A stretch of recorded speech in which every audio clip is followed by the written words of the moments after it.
नमस्कार दोस्तों, आप सभी को शिवरात्रि की बहुत बहुत शुभकामनाएं। दोस्तों, भगवान शिव की बहुत ही सुंदर कथा है, अंत तक पूरी जरूर सुने।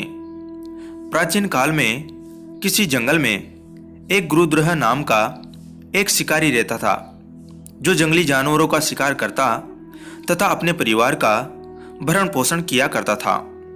एक बार शिवरात्रि के दिन जब वह शिकार के लिए निकला, पर संयोगवश पूरे दिन खोजने के बाद भी उसे कोई शिकार न मिला। उसके बच्चों, पत्नी एवं माता पिता को भूखा रहना पड़ेगा। इस बात से वह चिंतित हो गया। सूर्यास्त होने पर वह एक जलाशय के समीप गया और वहां एक घाट के किनारे एक पेड़ पर थोड़ा सा जल पीने के लिए लेकर चढ़ गया, क्योंकि उसे पूरी उम्मीद थी कि कोई न कोई जानवर अपनी प्यास बुझाने के लिए यहाँ जरूर आएगा। वह पेड़ बेल पत्र का था और उसी पेड़ के नीचे शिवलिंग भी था, जो सूखे बेल पत्रों से ढके होने के कारण दिखाई नहीं दे रहा था। रात का पहला प्रहर बीतने से पहले एक हिरणी वहां पर पानी पीने के लिए आई। उसे देखते ही शिकारी ने अपने धनुष पर बाण साधा। ऐसा करने में उसके हाथ के धक्के से कुछ पत्ते एवं जल की कुछ बूंदें नीचे बने शिवलिंग पर गिरी और अनजाने में ही शिकारी की पहले प्रहर की पूजा हो गई। हिरणी ने जब पत्तों की खड़खड़ाहट सुनी तो घबराकर ऊपर की ओर देखा और भयभीत होकर शिकारी से कांपते हुए स्वर में बोली, मुझे मत मारो। शिकारी ने कहा कि वह और उसका परिवार भूखा है, इसलिए वह उसे नहीं छोड़ सकता। हिरणी ने वादा किया कि वह अपने बच्चों को अपने स्वामी को सौंपकर लौट आएगी, तब वह उसका शिकार कर ले। शिकारी को उसकी बात का विश्वास नहीं हो रहा था।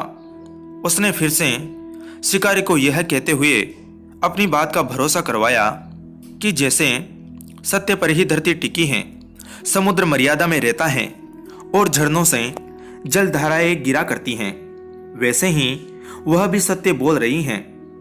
क्रूर होने के बावजूद भी शिकारी को उस पर दया आ गई और उसने जल्दी लौटना कहकर उस हिरनी को जाने दिया। थोड़ी ही देर बाद एक और हिरनी वहां पानी पीने आई।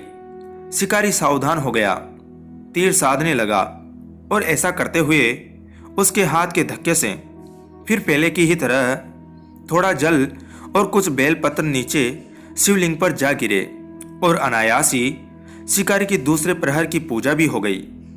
इस हिरनी ने भी भयभीत होकर शिकारी से जीवन दान की याचना की, लेकिन उसके अस्वीकार कर देने पर हिरनी ने उसे लौट आने का वचन यह कहते हुए दिया कि उसे ज्ञात है कि जो वचन देकर पलट जाता है उसका अपने जीवन में संचित पुण्य नष्ट हो जाया करता है। उस शिकारी ने पहले की तरह इस हिरणी के वचन का भी भरोसा कर उसे जाने दिया। अब तो वह इसी चिंता में व्याकुल हो रहा था कि उनमें से शायद ही कोई हिरणी लौट के आए और अब उसके परिवार का क्या होगा। इतने में ही उसने जल की ओर आते हुए एक हिरण को देखा। उसे देखकर शिकारी बड़ा प्रसन्न हुआ। अब फिर धनुष पर बाण चढ़ाने से उसकी तीसरे प्रहर की पूजा भी स्वतः ही संपन्न हो गई, लेकिन पत्तों के गिरने की आवाज से वह हिरण सावधान हो गया।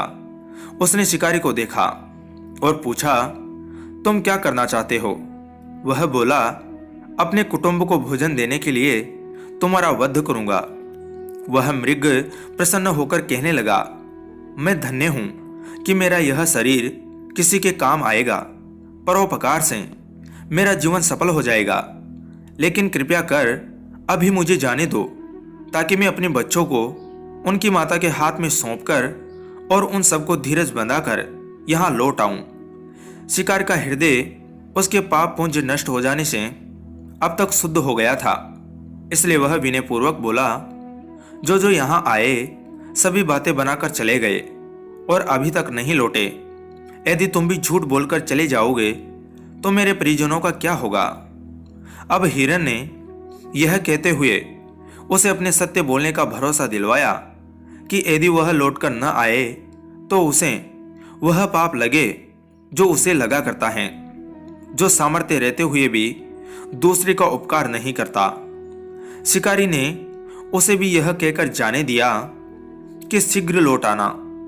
रात्रि का अंतिम प्रहर शुरू होते ही उस शिकारी के हर्ष की सीमा न थी, क्योंकि उसने उन सब हिरन हिरनियों को अपने बच्चों सहित एक साथ आते देख लिया था। उन्हें देखते ही उसने अपने धनुष पर बाण रखा और पहले की ही तरह उसकी चौथे प्रहर की भी शिव पूजा संपन्न हो गई।